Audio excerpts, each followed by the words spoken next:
پاکستان مسلم league نون کے صدر اور پاکستان کے 3 بار وزیر اعظم رہنے والے میاں محمد نواز شریف جیل میں قید ہیں۔ انہوں نے اپنی اہلیہ بیگم کلثوم نواز کی برسی پر ایک مضمون لکھا جس کا عنوان ہے بہت تنہا سا رہ گیا ہوں۔ کلثوم نواز نے کن حالات میں انتقال کیا؟ اس وقت بھی میاں نواز شریف، ان کی بیٹی مریم نواز اور داماد کیپٹن صفدر پابند سلاسل تھے۔ میاں نواز شریف کی کلثوم نواز کے حوالے سے اس تحریر کا ایک ایک لفظ بھی ماتم کناں نظر آتا ہے۔ میاں نواز شریف کے الفاظ سے دکھ جھلکتا اور درد ٹپکتا دکھائی دیتا ہے۔ یوں لگتا ہے یہ تحریر گویا انہوں نے کلثوم نواز کی محبت میں ڈوبتے ہوئے خون جگر سے لکھی ہے۔ ملاحظہ کیجیے میاں نواز شریف اپنے مضمون بہت تنہا سا ہو گیا ہوں میں کیا لکھتے ہیں۔ بے شک میری زندگی اور کسی بھی انسان کی زندگی اور موت اللہ کے ہاتھ میں ہے۔ اس کے فیصلے وہی ذات باری تعالیٰ سمجھتی ہے۔ بندوں کو ہر حال میں صبر اور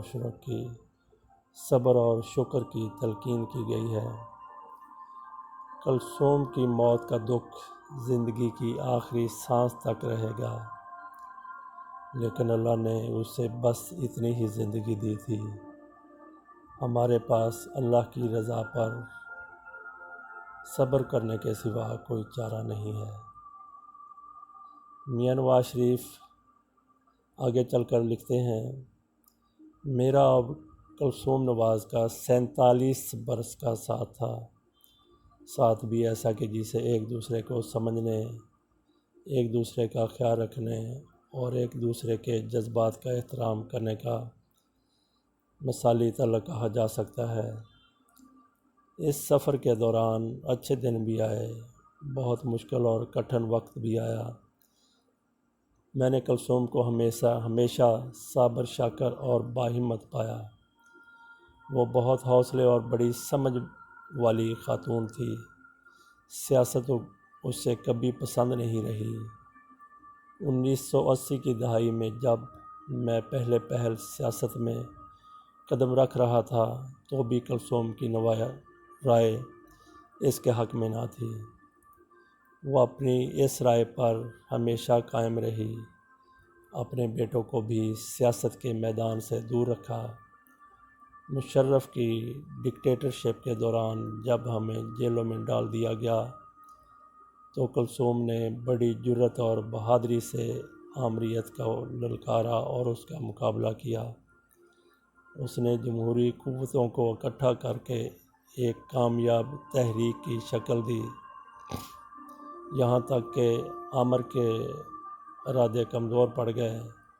حالات کو سنبھلتے ہی کلثوم نواز نے خاموشی سے خاتون خانہ کا کردار سنبھال لیا جو اسے سب سے زیادہ عزیز تھا۔ بچوں کی تعلیم و تربیت پر کلثوم کی خاص توجہ رہی۔ رسمی تعلیم کے ساتھ ساتھ دین کی تعلیم، مشرقی اقدار، نماز روزے کی پابندی اور بڑوں کا احترام، یہ سب کچھ ہمارے خاندان کے بزرگوں کی میراث ہے۔ کلثوم نے اس میراث کو سنبھالا اور بچوں کو بطریق احسن منتقل کیا۔ میرے ذہن میں پہلے بھی اکثر خیال آتا تھا اور اب تو ہر روز یہی سوچتا ہوں کہ 47 سال کے لمبے سفر کے دوران ہمارے درمیان کبھی تلخی کا کوئی لمحہ نہیں آیا۔ گھر میں کسی نہ کسی بات پر میاں بیوی کے درمیان اختلاف رائے ہو جاتا ہے، کشیدگی اور تلخی بھی پیدا ہو جاتی ہے، وقتی طور پر ناراضی بھی ہو جاتی ہے، لیکن مجھے کوئی ایک بھی ایسا واقعہ یاد نہیں۔ اس سب کا کریڈٹ یقیناً کلثوم نواز کو جاتا ہے۔ اس نے کبھی ایسا ماحول نہیں بننے دیا کہ بات آگے بڑھے اور تلخی کی طرف جائے۔ میں نے اسے تمام معاملات میں بڑا معاملہ فہم اور دانا پایا۔ سیاست سے دلچسپی نہ ہونے کے باوجود اس کی سیاسی سوجھ بوجھ کمال کی تھی۔ اس کا مشورہ ہمیشہ بڑا مناسب اور اکثر درست ہوتا۔ سیاست کی وجہ سے میرے لیے یا خاندان کے لیے پیدا ہونے والی مشکلات میں کبھی اس نے ہمت نہ ہاری۔ اس کی ہمت ہمیشہ میرا حوصلہ بھی بڑھاتی رہی۔ کلثوم کی بیماری کا انکشاف اچانک ہوا۔ ہم سیاسی معاملات اور عدالتی کارروائیوں میں الجھے ہوئے تھے۔ میری انتخابی نااہلیت اور وزارت عظمیٰ سے سبکدوشی کا فیصلہ آ چکا تھا۔ جب مریم کی گردن کے نچلے حصے میں تکلیف بڑھنے لگی، اگست میں وہ چیک اپ کے لیے لندن گئی اور معلوم ہوا کہ اسے کینسر کا موذی مرض لاحق ہو چکا ہے۔ یہ ہم سب کے لیے دل دہلا دینے والی خبر تھی۔ لندن میں علاج شروع ہو گیا۔ میرے دل پہ آج بھی بڑا بوجھ ہے کہ میں مختلف مقدمات میں مسلسل پیشیوں کی وجہ سے ان مشکل دنوں میں کلثوم کا ساتھ نہ دے سکا۔ میں چاہتا تھا کہ سب چھوڑ چھاڑ کر اپنی زندگی بھر کی رفیقہ کے ساتھ رہوں۔ میرے ساتھ مریم کو بھی مقدموں میں الجھا دیا گیا۔ 14 جون کو سپریم کورٹ نے ہمیں صرف 5 دن کے لیے لندن جانے کی اجازت دی۔ ہمارا خیال تھا عید کلثوم کے ساتھ منائیں گے۔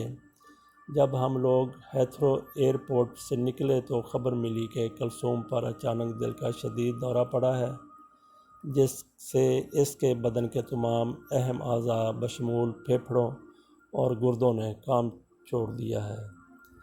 وہ بے ہوشی کی حالت میں ICU میں ہے اور اسے وینٹی لیٹر کے ذریعے مصنوعی سانس دی جا رہی ہے۔ مجھے اور مریم کو شدید جھٹکا لگا، لیکن کوئی چارہ نہ تھا۔ ہم مزید تقریباً 1 مہینہ لندن میں رہے۔ اس سارے عرصے میں کلثوم کو ہوش نہیں آیا اور وہ وینٹی لیٹر پر ہی رہی۔ اس دوران مجھے معلوم ہوا کہ احتساب عدالت نے کارروائی مکمل کر کے ریفرنس پر فیصلہ محفوظ کر لیا ہے۔ ہم نے اپنے وکلاء کے ذریعے درخواست دی کہ چند دنوں کے لیے فیصلہ مؤخر رکھا جائے تاکہ ہم کچھ دن کلثوم نواز کے ساتھ گزار سکیں، جس کی حالت نہایت تشویشناک تھی۔ یہاں ایسی مثالیں موجود ہیں کہ عدالتی فیصلے کئی مہینے تک محفوظ رکھے گئے، لیکن ہماری درخواست مسترد کر دی گئی۔ 6 جولائی کو احتساب کورٹ نے ہمیں لمبی قید کی سزائیں سنا دیں۔ ادھر کلثوم کی حالت مسلسل بگڑ رہی تھی۔ ہم جب لندن پہنچے تھے، کلثوم ہم سے اور ہم کلثوم سے کوئی بات نہیں کر سکے تھے۔ بات تو خیر کیا ہوتی، کلثوم یہ بھی نہ دیکھ سکی کہ ہم اس کے سراہنے کھڑے اسے آوازیں دے رہے ہیں۔ فیصلہ آ جانے کے بعد میرے سامنے 2 راستے تھے۔ ایک یہ کہ میں 47 سال کی لمبی رفاقت کو اس سال میں چھوڑ کر نہ جاؤں۔ ڈاکٹروں کا مشورہ بھی یہی تھا کہ میں اور مریم مریضہ کے پاس رہیں۔ کلثوم بستر مرگ پر، ڈیتھ بیڈ پر تھی۔ کوئی سانس بھی اس کا آخری سانس ہو سکتا تھا۔ اسے اس سال میں چھوڑ کر جانا میرے لیے ناقابل تصور تھا۔ دوسری طرف تاریخ کے ایک اہم موڑ پر پوری قوم میری طرف دیکھ رہی تھی۔ ایک طرف اپنی رفیقہ حیات کے ساتھ میرا قلبی اور جذباتی رشتہ تھا، اور دوسری طرف کسی قیمت پر یہ تاثر نہیں دینا چاہتا تھا کہ میں سزا اور جیل سے بچنے کے لیے کوئی بہانہ تلاش کر رہا ہوں۔ میں نے دوسرے راستے کو چنا۔ یہ ہماری تاریخ کی واحد مثال ہے کہ کوئی شخص اپنی بیٹی کا بازو تھامے اتنی لمبی قید کاٹنے وطن واپس آ گیا ہو۔ ایک بے بنیاد ریفرنس پر ایک انتہائی کمزور اور متنازع فیصلہ آ چکا تھا۔ مجھے قانون کے سامنے حاضر ہونا تھا۔ وہ بڑا ہی تکلیف دہ اور جذباتی لمحہ تھا جب میں اور مریم کلثوم کو اللہ کے حوالے کر کے وطن کے لیے نکلے۔ میں رخصت ہوتے وقت کلثوم کو پکارتا رہا لیکن اس نے کوئی جواب نہیں دیا۔ مجھے اندازہ ہے ایک بیٹی ہونے کے ناطے مریم کی ذہنی اور جذباتی کیفیت کیا تھی، لیکن اس نے جو کہا سچ کر دکھایا۔ وہ میری کمزوری کی بجائے میری طاقت بن گئی تھی۔ میں، مریم اور صفدر اڈیالہ جیل کے مختلف سیلز میں تھے۔ اس دوران خبریں آنے لگیں کہ کلثوم کی حالت سنبھل رہی ہے، اسے ہوش آ گیا ہے۔ وہ آہستہ آہستہ باتیں کرنے لگی۔ اس کا دماغ پوری طرح کام کر رہا تھا۔ یہ جیل کی کال کوٹری میں بڑا حوصلہ دیتی تھی کہ کلثوم ٹھیک ہو رہی ہے۔ جیل والے ہفتے میں ایک دن ہماری مختصر بات کراتے تھے۔ میں سوچتا تھا کہ جلد کلثوم سے ملاقات کا موقع ملے گا انشاءاللہ۔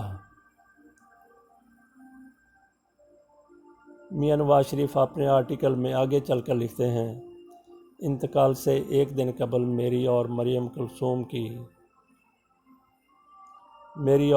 کی کلثوم سے بات ہوئی۔ ہمارے گمان میں بھی نہ تھا کہ یہ کلثوم سے آخری گفتگو ہے۔ اگلے دن میں احتساب عدالت میں پیش تھا کہ کسی نے مجھے کلثوم کی طبیعت کے بگڑنے کی خبر دی۔ جیل آ جانے کے بعد رابطے کی کوئی صورت نہ تھی۔ میں شدید پریشانی کے اسی عالم میں تھا کہ شام کو جیل کے ایک افسر میرے سیل میں آئے اور مجھے کلثوم کے انتقال کی پرملال خبر دی۔ میں اپنی کیفیت کا اظہار لفظوں میں نہیں کر سکتا۔ میں نے جیل افسر سے کہا، مجھے مریم کے پاس لے چلو۔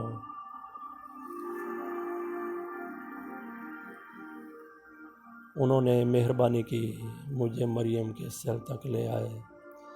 مریم اچانک مجھے اپنے سیل میں دیکھ کر پریشان ہو گئی۔ میں نے اسے اپنے گلے لگایا اور بتایا، کلثوم ہمیں چھوڑ گئی ہے، انا للہ و انا الیہ راجعون۔ آگ کے سامنے ہم میاں نواز شریف کی کلثوم نواز کی برسی پر جاری کی گئی تحریر پڑھ رہے ہیں۔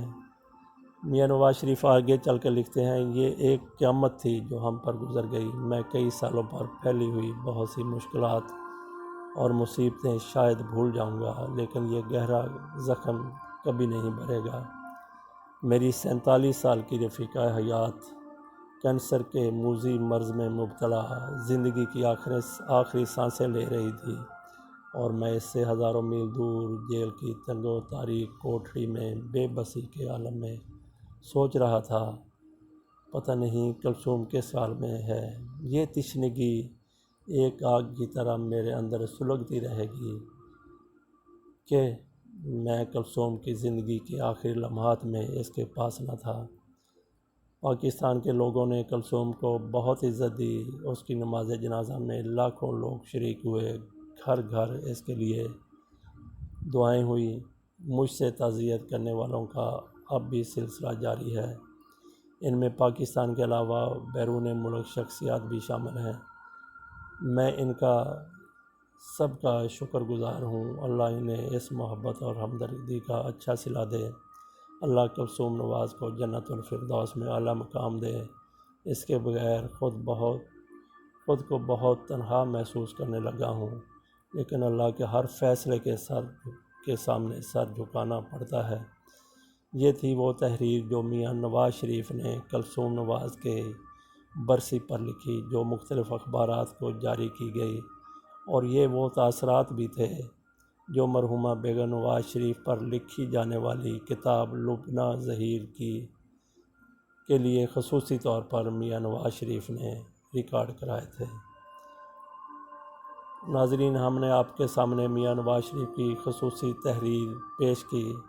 اگر آپ کو پسند آیا ہو ہمارا یہ انداز اور میاں نواز شریف کے الفاظ اور ان کی تحریر، ان کا طرز تکلم، ان کا طرز گفتگو، طرز سخن، تو لائک کر دیجئے اس کو، اگر نہ پسند آیا ہو تو ڈس لائک کر دیجئے۔ اللہ حافظ۔